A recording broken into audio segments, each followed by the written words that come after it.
Hey guys, welcome back to H.L.M.S channel. Today I'm playing by YouTube's rules because they like creators upload more often, which was why I'm making a behind the scene video from now on. Whenever I finish a H.L.M.S episode, sometimes I will make this behind the scene video to talk about what I think about the topic and some casual talk.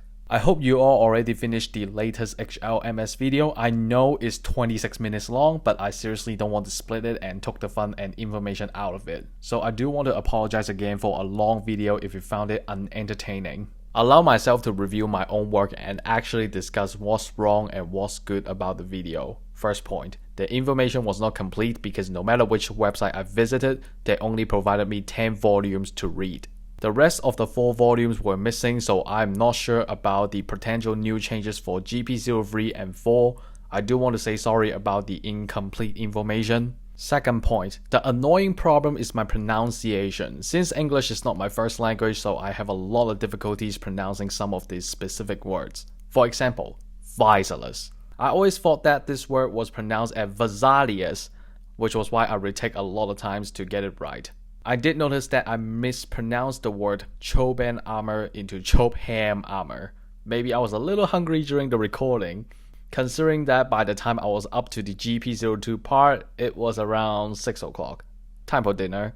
Another word that I struggle a lot is the orchards because Google Translate sounded different and for some reason it's hard for me to correct myself, so I went for the unofficial pronunciation to get it through a little bit quicker. I want to say sorry if my speaking was not clear and you have a difficult time understanding what I was talking about. I hope the subtitles helped you out. Thirdly, the editing. Now, the editing part is actually quite painful. You thought that the video is 26 minutes long and it shouldn't be too hard to finish it because I used some anime clips to fill in the gaps. But the GP01 part alone took me a day. I started at 10 in the morning and finished at 2:30 in the morning.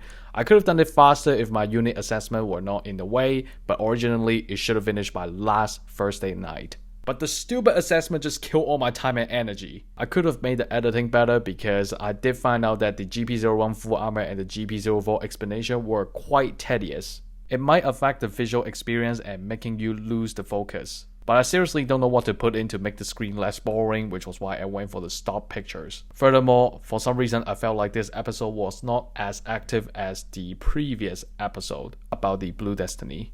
I put a lot of silly conversation in the video to make it less boring, but this episode about the GP series, I still felt like something is missing. It just doesn't feel as fun as the last episode.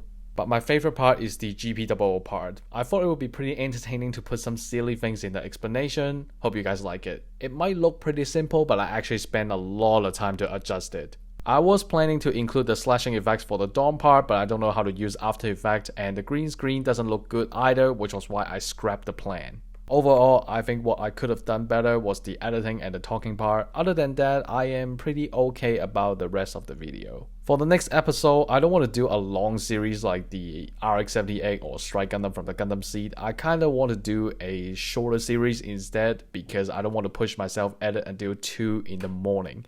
It hurts my head and my eyes. Okay, I just used the behind the scenes to trick you. Aha! I was going to release the band Avalanche X-Share review this week, but the fitting issue just killed my time and my fingers. I had to push very hard to make the parts go in, which was why the review was delayed. I will try my best not ranging too much when I'm making the review, considering I'm pretty pissed about some of the parts just not going in and there's a gap. I sanded down and cut the excess plastic and it still happens. So this week's review will be a pretty normal review about a certain model kit. Let me talk a bit about Premium Bandai. I have 6 of them coming in right now and I'll review them soon.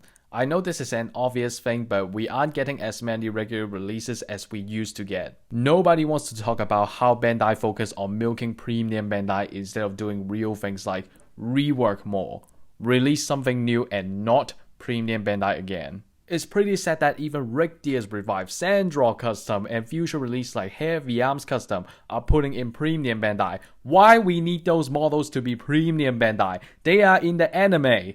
Why should anime models become Premium Bandai now? Excuse me, these kind of decisions were just straight bullshit.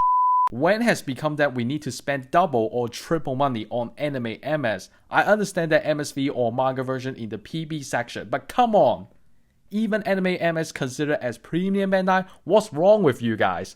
Why is no one bringing this problem up to the table? We are the customers and we should talk about our faults instead of just strict swallowing whatever happening right now. To be honest, today's video is a behind the scene video, but what I truly want to do in this behind the scene video was to spread the message around. Why Premium Bandai includes Anime MS now. They shouldn't be. They are not MSV or manga designs. They don't need to be expensive as hell. I know my opinion doesn't mean anything, but come on guys. Nobody have some thoughts about the current trend of model releases? Don't you think Premium Bandai is not premium anymore? We saw new releases every week. Now Premium Bandai is like regular releases. We should do something to make the Libra balance again. I'm saying this right now, if they are putting all their efforts in Premium Bandai, what's the point of separating Premium Bandai and regular releases? Regular releases rate is dropping every year. Nobody wants to talk about it? I know this video sounds ridiculous, but as I said, it's a behind the scenes video, so why not let all my thoughts just came out and we should be talking about these problems about model kits more often. We are being too silent and just accepting what's happening to the releases. It's time for us to spread the message. Anime model kits should not included in the Premium Bandai section. Thank you guys for watching this behind the scene video. If you haven't watched the latest episode of H.L.M.S, go watch it after this video. I'm sure you will like it. I noticed that this video is messy because I mixed all the topics together. I do apologize for that. If you like my H.L.M.S video or agree my points about the Premium Bandai, make sure you subscribe to me and hit the bell next to it as there are more in the future. It's time for me to work on the next topic, so I will see you in the next video. Goodbye.